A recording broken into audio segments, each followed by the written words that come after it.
आप 2014 में लड़ने आई हैं, आप चुनाव हार गई, लंबा अंतर रहा 1,07,000 के आसपास का। 2019 में आप लड़ने आई, आप 55,000 से ऊपर वोटों से जीती। 2023 में एक बार फिर से राहुल गांधी ताल ठोकने जा रहे हैं। उनके प्रदेश अध्यक्ष का बयान आपने सुना ही होगा, अजय राय जी का। उन्होंने कहा कि राहुल गांधी फिर से अमेठी से। कोई चुनौती मानती हैं आप? देखिए, लोकतंत्र का तकाजा ये है, लोकतंत्र की सबसे बड़ी अहमियत यह है कि कोई भी कहीं से भी चुनाव लड़ सकता है।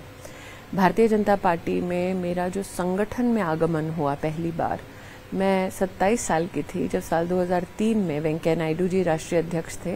मैं महाराष्ट्र में युवा मोर्चा की उपाध्यक्ष बनी थी तब। उससे पहले मैंने हिंदुस्तान में स्वास्थ्य की दृष्टि से यूएसएड और WHO के एम्बेसडर के रूप में सेवा दी थी, और वो सेवा देना शुरू की थी जब मैं 24 साल की थी। अब एक ऐसे परिवार से आना जो निम्न मध्यम वर्गीय है, जो गरीबी से उठ के वहां तक पहुंचा, एक सामान्य औरत के लिए राजनीति में आना वैसे भी विषम माना जाता था। और अगर आप मीडिया की पृष्ठभूमि से हैं तो लोग कहते थे एक्टर है तो मतलब बेवकूफ होगी।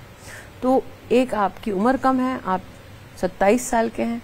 दूसरा, आप एक्टर रह चुके हैं तो लोग कहते हैं निश्चित रूप से सीरियस नहीं होगी। और आप औरत हैं और आप किसी बड़े राजनीतिक घराने से नहीं है। तो ये 4 डिसएडवांटेजेस मेरे पास लोगों के दृष्टिकोण से रहे। अब 2003 की उस पृष्ठभूमि से चलते चलते 4 में मेरी पार्टी ने कहा चांदनी चौक से लड़ो। अच्छा, हम जाके नहीं कहते कि हमको यहाँ से लड़ना है, पार्टी में बड़े कहते हैं आपको कहाँ से लड़ना है।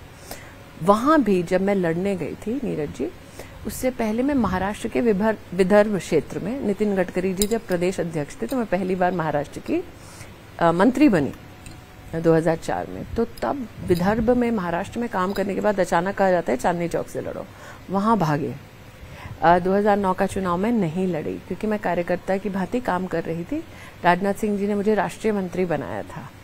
उसके बाद जीवन में पहली बार नरेंद्र मोदी जी ने, नितिन गडकरी जी जब अध्यक्ष थे तब उन्होंने कहा कि मुझे इस बच्चे के काबिलियत पे, मैं उम्र छोटी थी, कि इसकी काबिलियत पे भरोसा है कि सिर्फ वक्ता नहीं बल्कि एक पॉलिटिकल स्ट्रैटेजिस्ट के नाते, एक पॉलिटिकल एक्टिविस्ट के नाते काम कर सकते हैं। तो मुझे गुजरात से पहली बार सांसद चुना गया। तो जो लोग मेरी राजनीति को देखते हैं उनके सामने शायद ये पृष्ठभूमि कभी वो उसका ना मंथन करते हैं ना सोचते हैं। उनको लगता है अकस्मात में 2014 में अमेठी लड़ने आ गए। अब जब अमेठी 2014 में लड़ने का मुझे आदेश हुआ, राजनाथ जी अध्यक्ष थे, यहाँ पर 60% बूथों पर मुझे एक भी व्यक्ति टेबल लगाने के लिए नहीं मिला था। एक विख्यात एडिटर हैं प्रभु चावला जी, आपके राइवल चैनल से, लेकिन फील्ड में हमारे सीनियर हैं। उन्होंने एक इंटरव्यू किया था मुलायम सिंह यादव जी के साथ, और मुलायम सिंह जी ने कहा था, आपको याद होगा नरेंद्र मोदी जी के उस चुनावी कैंपेन की अमेठी में अंतिम जो उनकी पूरी कैंपेन की रैली थी वो अमेठी में हुई थी। उसको देख के कांग्रेस के खेमे में घबराहट थी कि मोदी आए हैं, पूरा अमेठी इकट्ठा हो गया, क्या करें। तो सोनिया जी ने, ये मुलायम सिंह जी के शब्द हैं, उनको फोन करके कहा मेरे बेटे के लिए 1 लाख वोट ट्रांसफर कर दो। तो आपने 14 का आंकड़ा गिनाया, अगर मुलायम सिंह जी उस वक्त मदद नहीं करते तो मेरे और राहुल गांधी के बीच सिर्फ 7,000 वोटों का फर्क रह गया था। इसका मतलब ये कि मुलायम सिंह जी की मदद से राहुल गांधी जीते थे 2014 का। हाँ, ये तो दुनिया जानती है, अमेठी का बच्चा बच्चा जानता है, और उन्होंने स्वयं कहा है और इसको कभी झुटलाया नहीं है कांग्रेस ने। 2019 में वो मदद नहीं हो पाई। मुझे ऐसा लगता है 2014 और 19 के बीच का फर्क क्या था। 14 में मुलायम सिंह ने कहा, इसका मतलब 7,000 का फर्क रह गया। एक ऐसे कैंडिडेट जो राष्ट्रीय अध्यक्ष है कांग्रेस पार्टी का, जो तीनों दलों की मदद से लड़ रहा है, और एक साधारण घर की एक राजनीतिक कार्यकर्ता भाजपा की। 2019 तक फर्क क्या हुआ, हमारे यहाँ लगभग 2000 बूथ हैं, उन बूथों पर कार्यकर्ता खड़े हो गए। ये वो जगह है जहाँ पे कांग्रेस की खिलाफत में तुम झंडा लगा दो अगर, तो पुलिस पीट के तुमको जेल कर देती थी, और लोग कहते थे हमको नहीं फंसना भैया, हमको कोई मारेगा पीटेगा।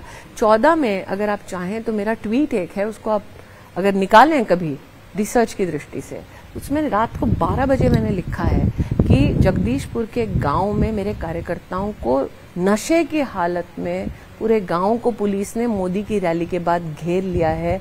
गांव से भाजपा के कार्यकर्ताओं को निकाल के पीट रहे हैं। 2014 का वाकया है। जैसे ही घड़ी का काटा दोपहर 2:30 पे आए, बबीता जी का दिल सास बहू साजिश के लिए मचल जाए। और ये है इनकी बहू, पूरे दिन ऑफिस की टेंशन हो जाए गॉन जब ये करें अपना फेवरेट शो फ्री टाइम पे ऑन। इनकी तरह आप भी देखिए अपना फेवरेट शो अपने टाइम पर और डाउनलोड कीजिए एबीपी लाइव ऐप अपने स्मार्ट टीवी पर।